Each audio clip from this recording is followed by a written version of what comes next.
Eive Bagbo, c'est la présidente du mouvement des générations capables.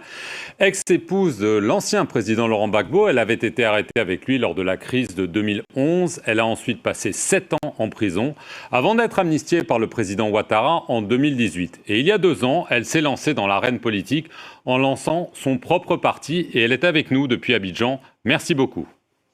Bonjour. Nous sommes à 1 an de l'élection présidentielle en Côte d'Ivoire. Alors, dans les conditions actuelles, est-ce que vous pensez que cette élection sera libre et sera transparente? Dans les conditions actuelles, je suis persuadé, moi, que ces élections-là ne se dérouleront pas bien. Il y a beaucoup de réformes que nous devons obtenir du gouvernement actuel pour assurer le monde entier d'élections libres, transparentes et apaisées dans notre pays. Alors, la commission électorale indépendante a prévu de mener une révision de la liste électorale entre le 30 septembre et le 31 octobre. Est-ce que c'est une bonne chose? Parce que c'est parmi les choses que vous réclamez. Ce n'est pas une bonne chose que nous ayons une révision de la liste en 1 mois. Vous savez, dans la loi ivoirienne, la révision est annuelle. La révision de la liste électorale doit être annuelle. La CEI ne l'a pas fait et maintenant, elle veut imposer une révision en 1 mois. C'est irréaliste, c'est inacceptable. Et c'est pour ça que nous demandons, nous, que cette révision qui va démarrer, qu'elle puisse se dérouler sur plusieurs mois, jusque même en 2025, jusqu'à ce que nous arrivions à 3 mois des élections présidentielles de 2025. Alors, vous avez vécu, évidemment, aux premières loges, la crise post-électorale de 2010-2011, avec son lot de morts et de violences. Alors, est-ce que vous craignez que, justement, si les conditions ne sont pas les bonnes, vous avez parlé d'élections apaisées, est-ce que vous craignez à nouveau des élections violentes? Je rappelle quand même que le dernier scrutin présidentiel, on avait eu des violences et 85 morts officiels. Ben Justement, et c'est ce que nous craignons.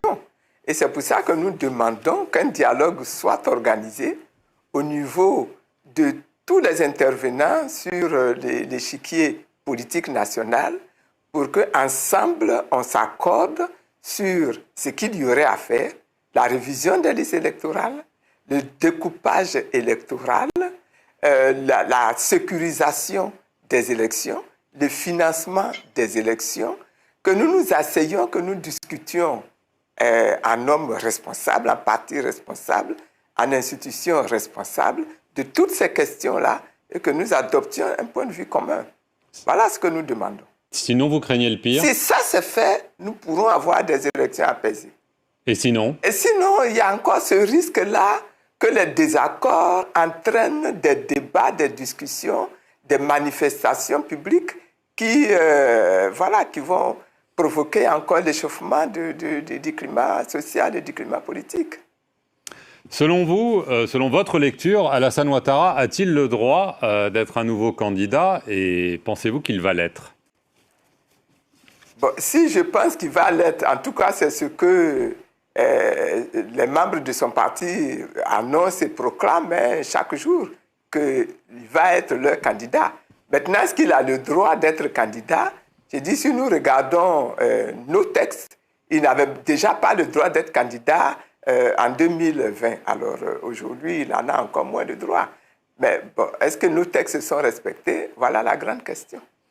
Alors, pendant ce temps, on voit une tentative pour l'opposition de s'organiser. Le 9 août, 11 partis se sont réunis à Abidjan et c'est vous qui avez lu une déclaration commune réclamant ce dont on vient de parler, un dialogue inclusif, des réformes électorales.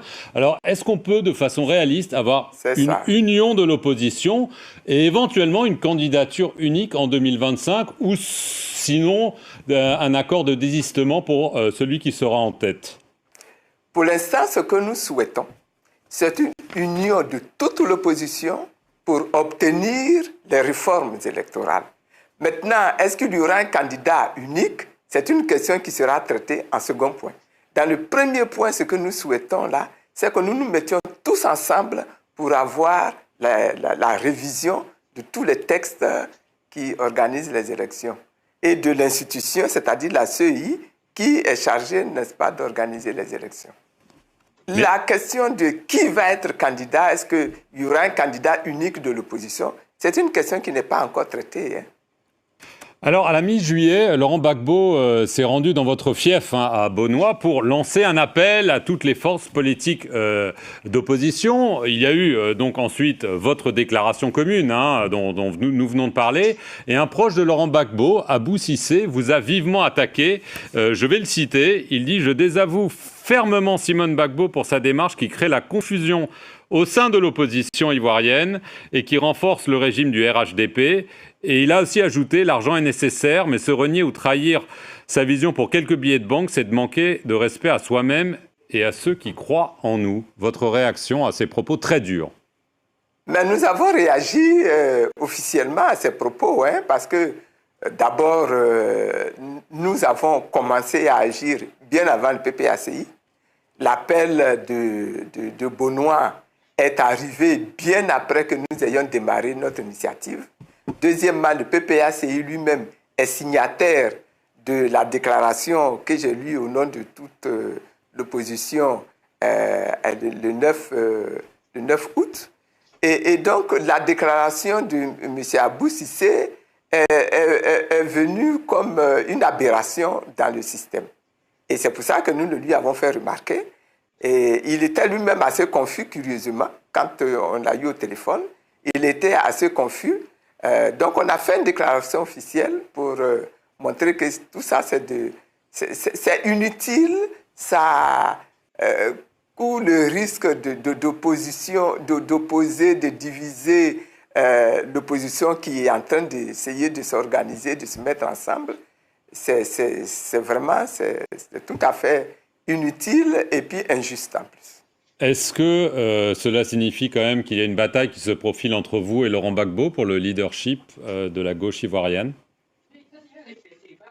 Moi, j'avoue que pour l'instant, je ne pose pas de problème de leadership, surtout pas à l'intérieur de la gauche ivoirienne.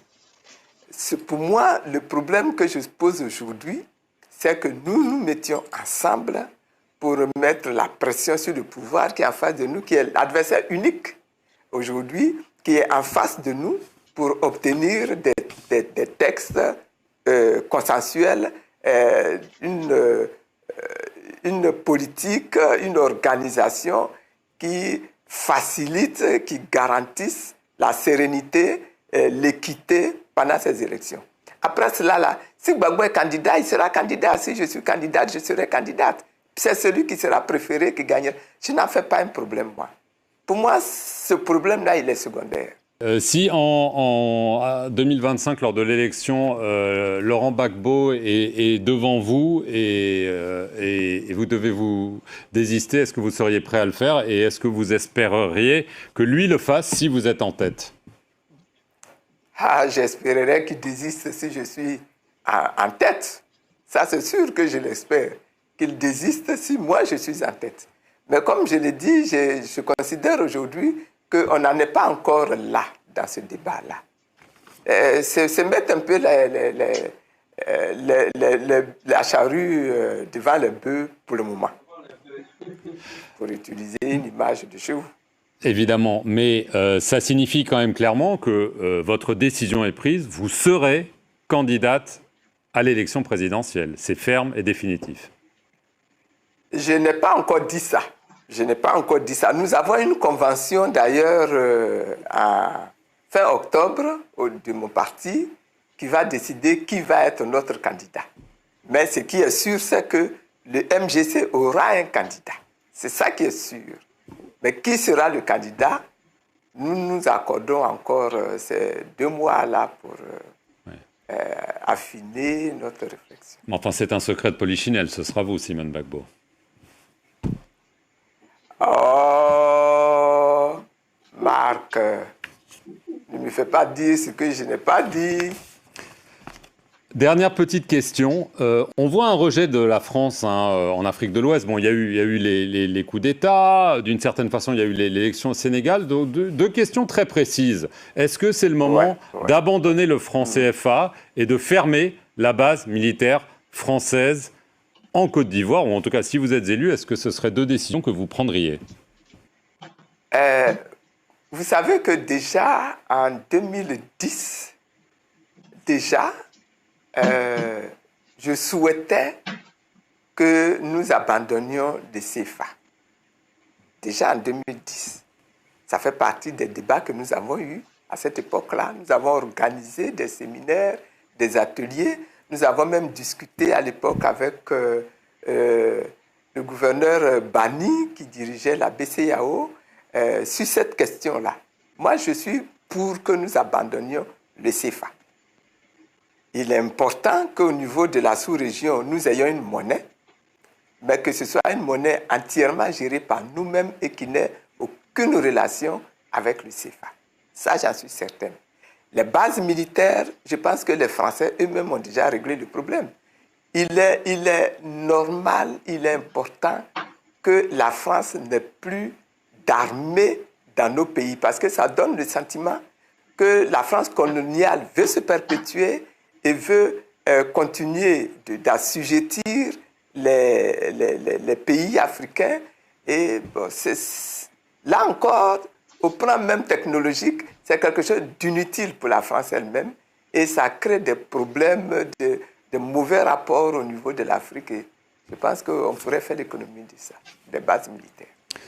Simone et Yves Gbagbo, merci beaucoup d'avoir répondu aux questions de France 24 depuis Abidjan et merci à vous tous d'avoir suivi cet entretien